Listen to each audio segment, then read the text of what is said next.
आज़ाद कश्मीर के वज़ीर आज़म सरदार तनवीर इलियास ख़ान चयो आहे त बलूचिस्तान में दहशतगर्दी ऐं दुश्मन क़ुवतुनि ख़िलाफ़ जंग में पाकिस्तान जे हथियारबंद फ़ौज जा जवान ऐं क़यादत ख़राज तहसीन जे मुस्तहिक़ आहे। पाक फ़ौज जे जवाननि बलूचिस्तान जे अंदर जानियुनि जो नज़रानो ॾेई तारीख़ रक़म कई आहे। आज़ाद कश्मीर के वज़ीर आज़म सरदार तनवीर इलियास ख़ान बलूचिस्तान के वॾे वज़ीर मीर अब्दुल कुद्दूस बज़ंजो सां मुलाक़ात कई आहे, जंहिं दौरान मुख़्तलिफ़ मामलनि ते ॻाल्हियूं कयूं वयूं आहिनि। मुलाक़ात खां पोइ मीडिया सां ॻाल्हाईंदे आज़ाद कश्मीर के वज़ीर आज़म सरदार तनवीर इलियास चयो आहे त बलूचिस्तान में अक़ीदत, मुहबत ऐं ख़ैर सगाली जो जज़्बो मौजूद आहे। आज़ाद कश्मीर लाइ क़ीमती तोहफ़ो ॾियण ते हू बलूचिस्तान जे वॾे वज़ीर मीर अब्दुल कुद्दूस बज़ंजो जो थोराइतो आहे।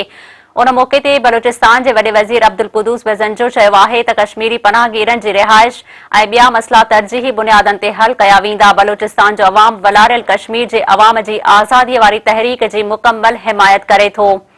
हुन चयो आहे त बलूचिस्तान में रहंदड़ कश्मीरी पनाहगीरनि संदन भाइर आहिनि, उन्हनि खे अकेलो न छॾियो वेंदो।